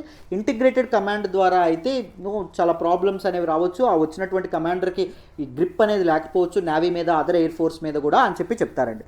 There are also underlying fears about the smaller services losing their autonomy and importance. Smaller services ఏవైతే ఉన్నాయో లైక్ నేవల్ కమాండ్ ఏదైతే ఉంటుందో, నేవీ లాంటి స్మాలర్ సర్వీసెస్కి తమ తాలూకా ఇంపార్టెన్స్ అనేది తగ్గిపోతుంది. దీస్ ఆర్మీ ఏదైతే ఉంటుందో, ఆర్మీ అండ్ దాంతోపాటు ఎయిర్ ఫోర్స్ వాళ్ళు డామినేట్ చేసేటటువంటి అవకాశం ఉంటుంది ఈ తాలూకా ఇంటిగ్రేటెడ్ కమాండ్ వల్ల. సో దాంతోపాటు కమాండర్స్ కూడా ఎక్కువ మంది ఆర్మీ వాళ్ళు ఉంటారు కాబట్టి ఆర్మీ వాళ్ళనే పెట్టేటటువంటి అవకాశం ఉంది. సో ఒక గ్రూప్ తాలూకా ఇది మీరు ఇది చేశారనుకోండి, సోల్జర్స్ ఒక మొరాల్ చచ్చిపోతుంది. సోల్జర్స్ ఒక మొరాల్ అనేది చచ్చిపోతే అది మళ్ళీ కంట్రీ యొక్క సెక్యూరిటీకే ఇబ్బంది కలిగిస్తుంది. సో ఇంటిగ్రేటెడ్ అప్రోచ్ అనేది వద్దులండి, సో ఇప్పుడు అంత అవసరం లేదని కొంతమంది అనడం అనేది జరుగుతుంది. అర్థమైందా? సో ఇది మనకు న్యూస్లోకి రావడం అనేది జరిగింది. So this is all about integrated theatre command. So దీని మీద నిజంగా ఏంటి ఇంటిగ్రేటెడ్ థియేటర్ కమాండ్, వెస్టర్న్ సెక్టార్కి, ఈస్టర్న్ సెక్టార్కి అండ్ దాంతోపాటు మన తాలూకా పెనిన్సులర్ కమాండ్కి కూడా ఏర్పాటు చేయాలనుకోవడానికి, సో ఏర్పాటు చేయాలా వద్దా అనేటటువంటి డెసిషన్ తీసుకోవడానికి ఈరోజు మీటింగ్ అనేది జరుగుతుంది.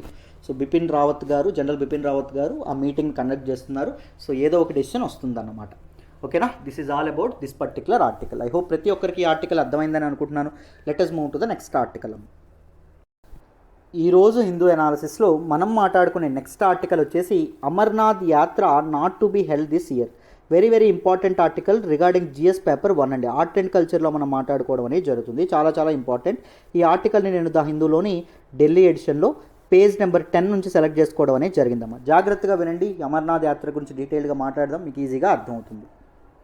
సో మొదట న్యూస్లోకి ఏమొచ్చిందో చూడండి అమ్మ. The Jammu and Kashmir administration government వాళ్ళు మండే ఏం డిసైడ్ అయ్యారు అంటే అమర్నాథ్ యాత్రని క్యాన్సిల్ చేయబోతున్నాము ఈ సంవత్సరం అని చెప్పి డిసైడ్ అవ్వడం అనేది జరిగింది.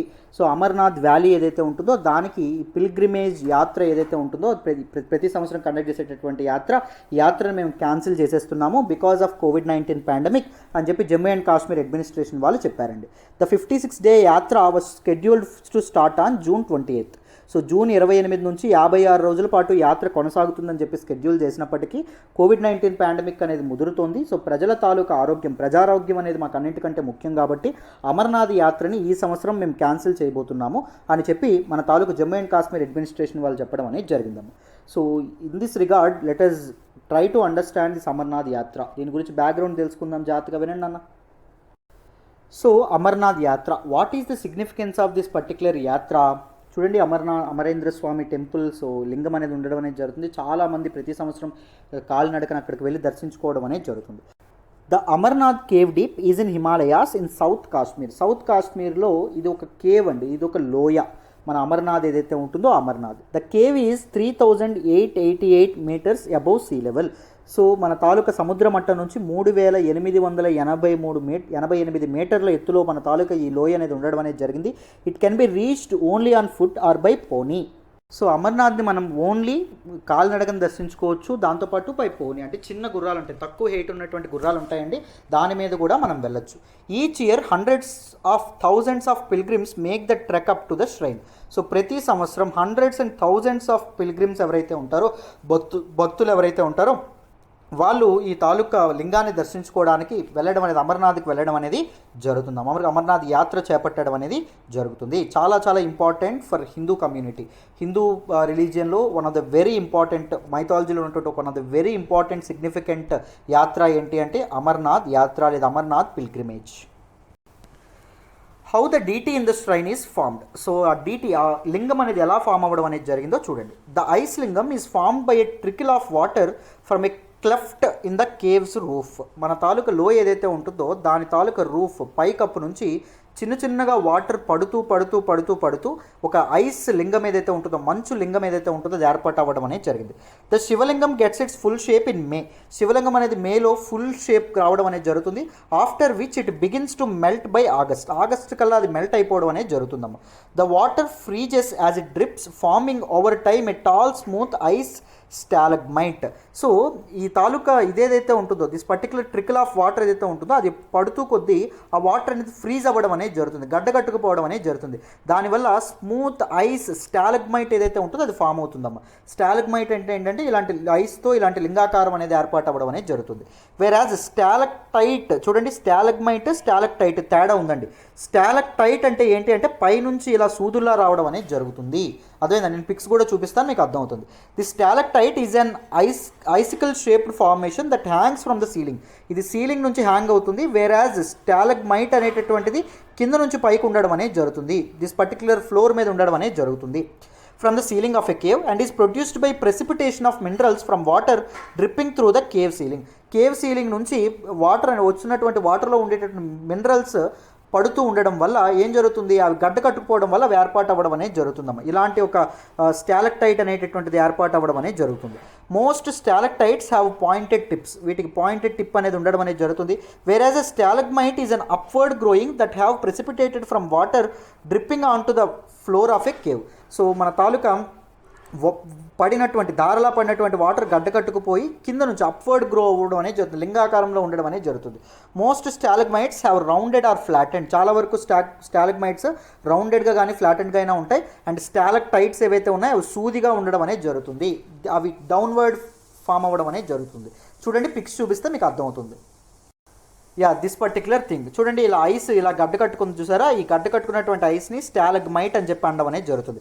వెరాజ్ పై నుంచి మనకు ఐస్బర్గ్స్ నుంచి వీటి నుంచి ఇలా వేలాడుతూ ఉంటుంది, మినరల్స్ ఏవైతే ఉన్నాయో ప్రెసిపిటేట్ అయ్యి, సో అవి దారలా వచ్చి, సో ఇలా ఉండే వాటిని స్టాలక్టైట్ అని కూడా అనడం అనేది జరుగుతుంది. పాయింటెడ్గా ఉండడం అనేది జరుగుతుంది. ఐ హోప్ డిఫరెన్స్ అర్థమైందని అనుకుంటున్నాను. మరి అమర్నాథ్ ఇదేదైతే ఉంటుందో, అమర్నాథ్ ష్రైన్ లింగం ఏదైతే ఉంటుందో అది మరి స్టాలక్టైటా లేకపోతే స్టాలగ్మైటా నాకు కామెంట్ బాక్స్లో తెలియజేయండి. ఎంతవరకు కరెక్ట్గా చెప్తారో చూద్దాం. Right, what are the other pilgrimages in Jammu and Kashmir? Jammu and కాశ్మీర్లో ఉన్నటువంటి అదర్ పిల్గ్రిమేజెస్ గురించి కూడా పనిలో పనిగా మాట్లాడదాం. జాగ్రత్తగా వినండి. Vaishno Devi temple, very important temple. Vaishno Devi Mandir is a very popular Hindu temple dedicated to Hindu goddess. So Hindu దేవత అయినటువంటి వైష్ణోదేవికి అంకితం చేసినటువంటి సమర్పించినటువంటి ఒక అద్భుతమైనటువంటి దేవాలయం ఏంటి అంటే this particular Vaishno Devi temple. It is located in Trikuta mountains of Jammu and Kashmir. Jammu and కాశ్మీర్లోని త్రికూట పర్వతాలు ఏవైతే ఉన్నాయో అందులో ఈ వైష్ణోదేవి టెంపుల్ అనేది ఉండడం అనేది జరిగింది. At an altitude of 5200 feet above the sea level. సముద్ర మట్టానికి 5200 అడుగుల ఎత్తులో ఇది మనకు ఉండడం కనిపించడం అనేది జరుగుతుంది Vaishno Devi temple. The temple is 13.5 kilometers from Katra. Katra అనేటటువంటి టౌన్ నుంచి 13.5 kilometers దూరంలో ఉండడం అనేది జరుగుతుంది. Various modes of transportation are available from Katra including ponies and electric vehicles. Ponies అంటే ఆల్రెడీ చెప్పాను కదా, చిన్న సైజు ఉన్నటువంటి horses, short horses. And electric vehicles ఏవైతే ఉన్నాయో ఎలక్ట్రిక్ వెహికల్స్తో కూడా వైష్ణోదేవి టెంపుల్కి చేరుకోవచ్చు. People who visits Amarnath also visits this train. అమర్నాథ్కి వెళ్ళిన ప్రతి ఒక్కరూ మామూలుగా వైష్ణోదేవి టెంపుల్కి కూడా వెళ్ళి వైష్ణోదేవి టెంపుల్ని కూడా సందర్శించుకోవడం అనేది జరుగుతుంది. It is also one of the very important temple in Jammu and Kashmir. ఇంకొక టెంపుల్ చూడండి, Shankaracharya temple. It is also a very very important temple situated on the Zabarwan mountain in Srinagar Kashmir. కాశ్మీర్లోని శ్రీనగర్లో ఉన్నటువంటి జబర్వన్ మౌంటైన్ పైన ఈ శంకరాచార్య టెంపుల్ అనేది ఉండడం అనేది జరిగింది. It is dedicated to lord Shiva. శివునికి డెడికేట్ చేసినటువంటి ఒక ఇంపార్టెంట్ టెంపుల్ అండి. So visiting this temple involves the devotees to trek to the top of the hill on which it stands about 1100 feet above the plains. So plain ఏరియాస్కి పైన 1100 feet trek చేస్తూ వెళ్ళాలండి. So trek చేస్తూ వెళ్ళి దర్శించుకోవడం అనేది జరగాలి. ద మోస్ట్ డిఫికల్ట్ జర్నీ ఉండడం అనేది జరుగుతుంది. It built in 371 BC. క్రీస్తు పూర్వం 371 సంవత్సరంలో దీన్ని బిల్డ్ చేయడం అనేది జరిగింది. The great saint Shankaracharya is said to have stayed there during his visit to Kashmir. Shankaracharya మునీశ్వరుల వారు కాశ్మీర్ని సందర్శించుకునేటప్పుడు ఈ తాలూకా ప్రదేశంలో ఆయన నివాసం ఉండడం అనేది జరిగింది, తపస్సు చేయడం అనేది జరిగింది. అందుకోసం అని చెప్పి దానికి శంకరాచార్య టెంపుల్ అనేది అక్కడ కన్స్ట్రక్ట్ చేయడం అనేది జరిగింది. It was built in 371 BC. చాలా చాలా important and it is dedicated to lord Shiva. అమ్మ జాగ్రత్తగా గుర్తుపెట్టుకోండి, ఓకేనా. నెక్స్ట్ టెంపుల్ చూడండి. నెక్స్ట్ టెంపుల్ వచ్చేసి Raghunath temple. Raghunath temple is one of the largest temples in north India and is located in Jammu. Raghunath temple ఏదైతే ఉంటుందో నార్త్ ఇండియాలో ఉండేటటువంటి, ఉత్తర భారతదేశంలో ఉండేటటువంటి వన్ ఆఫ్ ద చాలా బిగ్గెస్ట్ టెంపుల్ అండి, చాలా అతిపెద్ద దేవాలయం. అండ్ ఇది ఎక్కడుంది? జమ్మూలో లొకేట్ అవ్వడం అనేది జరిగింది, జమ్మూలో ఉండడం అనేది జరిగింది. It was built by Maharaja gulab Singh and his sun Ranbir Singh. Maharaja gulab Singh who is the founder of Jammu and Kashmir అమ్మ. సో జమ్మూ అండ్ కాశ్మీర్లో దోగ్రా డైనాసిటీని ఎస్టాబ్లిష్ చేయడం అనేది జరుగుతుంది. వెరీ ఇంపార్టెంట్ లీడర్, మన హిస్టరీలో కూడా ఈయన గురించి మాట్లాడుకుంటాం. సో మహారాజా గులాబ్ సింగ్ దీన్ని కన్స్ట్రక్ట్ చేయడం అనేది జరిగిందమ్మ, అర్థమైందా. సో దీన్ని మొదటి పునాది వేసింది ఆయన, కంప్లీట్ చేసింది అతని కొడుకు అయినటువంటి Ranbir Singh. There are 7 shrines each having its own shikara present at the site of the temple. So మొత్తం 7 విగ్రహాలు అనేవి ఉండడం అనేది జరిగింది. 7 విగ్రహాలకి కలిపి ఏవి అంటే 7 విగ్రహాలకి వేరు వేరు శిఖరాస్ ఏవైతే ఉన్నాయి శిఖరాస్ ఉండడం అనేది జరిగింది. Raghunath temple enshrines many idols of the Hindu gods and goddesses but its presiding deity was lord Rama. So ఈ రఘునాథ్ టెంపుల్లో చాలామంది హిందూ దేవతలకి వేరు వేరు గుడ్లు అనేవి ఉండడం అనేది జరిగిందమ్మా. కానీ ఇక్కడ ముఖ్యంగా ప్రార్థించదగ్గ దేవుడు ఎవరు అంటే శ్రీరామచంద్రమూర్తి.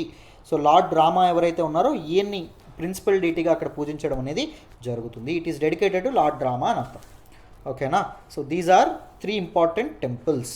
సో అందరికీ ఈరోజు హిందూ అనాలిసిస్ డీటెయిల్డ్గా అర్థమైందని అనుకుంటున్నాను, బ్యాక్గ్రౌండ్ నుంచి చెప్పానని అనుకుంటున్నాను. సో ప్రతి ఆర్టికల్ ఇలా డీటెయిల్డ్గా నేర్చుకోవాలంటే ఈ నెంబర్కి కాంటాక్ట్ చేసి చక్కగా జాయిన్ అయ్యే ప్రయత్నం చేయండి. మీకు చాలా చాలా వ్యాలిడేషన్ ఉంటుంది. జాయిన్ అయిన తర్వాత జస్ట్ 6 months 6 నెలల సమయం నాకు ఇవ్వండి. You will master current affairs for sure, trust me, నన్ను నమ్మి జాయిన్ అవ్వండి. మీకు ఎవ్రీడే PDF అనేది ప్రొవైడ్ చేయడం అనేది జరుగుతుంది. కరెంట్ అఫైర్స్ ప్రిపరేషన్ కాంప్రహెన్సివ్గా అవుతుంది. కొన్నిసార్లు హిందూ ఒక్కటే సరిపోదండి, హిందూతో పాటు మీరు అదర్ PIB కానీ లేకపోతే DTE కానీ డౌన్ టు ఎర్త్ కానీ లేకపోతే అదర్ ఇంపార్టెంట్ మ్యాగజైన్స్ కూడా చూడాలి. వాటిల్లో ఉన్నటువంటి కరెంట్ అఫైర్స్ కూడా మన current affairs live class everyday 8 PM live class అనేది జరుగుతుంది. ఆ లైవ్ క్లాస్ ద్వారా మీకు అప్పగించడం అనేది జరుగుతుంది. దీని తాలూకా PDF కూడా ప్రొవైడ్ చేస్తారు. సో కరెంట్ అఫైర్స్ ప్రిపరేషన్ చాలా డీటెయిల్డ్గా కాంప్రహెన్సివ్గా అవుతుంది. ఆలోచించండి, వైజ్ డెసిషన్ అనేది తీసుకోండి, ఓకేనా. సో ఐ హోప్ అందరికీ ఈ పర్టికులర్ ఆర్టికల్స్ అనేవి అన్నీ అర్థమయ్యాయని అనుకుంటున్నాను. సో నా హిస్టరీ కోర్స్ అయినా నేనే చెప్తానండి, కథల రూపంలో నేర్చుకుంటాం హిస్టరీని. హిస్టరీ కోర్స్ మీకు చాలా చాలా వ్యాలిడేషన్ అండి. జస్ట్ 5,000 రూపాయలకి లైఫ్ టైం వ్యాలిడిటీ అనేది అందిస్తున్నాము. ఇది 7,000 అయిపోతుంది ఎప్పటి నుంచి? 1వ తారీఖు నుంచి. సో ఏమొస్తాయి? Ancient history, medieval history, modern history, దాంతోపాటు పోస్ట్ ఇండిపెండెన్స్ హిస్టరీ, దాంతోపాటు వరల్డ్ హిస్టరీ, ఇవన్నీ కలిపి మీకు 5,000 రూపాయలకే రావడం అనేది జరుగుతుంది. దాంతోపాటు ఆర్ట్ అండ్ కల్చర్ కూడా కలిపి అండ్ వీటి తాలూకు నోట్స్ కూడా కలిపి. ఓకేనా? Think wise. సో ఎడ్యుకేషన్ మీద పెట్టేటటువంటి ఇన్వెస్ట్మెంట్ ఎప్పటికీ పోదు, మీకు చాలా చాలా ఉపయోగపడుతుంది. Trust me. అండ్ ఎకానమీ మన ఇన్స్టిట్యూట్లో ఎసెట్ సురేష్ సార్ చెప్తారు, వీలైతే ఎకానమీ కూడా జాయిన్ అవ్వండి. అండ్ ఎథిక్స్ అండ్ ఇంటిగ్రిటీ కూడా చక్కగా సురేష్ సారే చెప్తారు. ఎథిక్స్ అండ్ ఇంటిగ్రిటీ కూడా ఎవరైనా వీక్గా ఉంటే కంప్లీట్ అండర్స్టాండింగ్ కోసం చక్కగా ఎథిక్స్ అండ్ ఇంటిగ్రిటీ కూడా మన ఇన్స్టిట్యూట్లో తీసుకోవచ్చు. అన్ని కోర్సెస్ కూడా ఈచ్ కోర్స్ 5,000 మాత్రమే, 7,000 అవ్వబోతుంది. ఎప్పటి నుంచి 7,000 అవ్వబోతుంది? ఈ 1వ తారీఖు నుంచి. సో కరెంట్ అఫైర్స్ అయితే మస్ట్ జాయిన్ అండి, హిస్టరీ కూడా. సో దాంతోపాటు ఎకానమీ కూడా జాయిన్ అయ్యే ప్రయత్నం అయితే చేయండి. ఓకేనా? మళ్ళీ రేపటి హిందూ అనాలిసిస్లో కలుద్దాం. బాయ్ అమ్మ.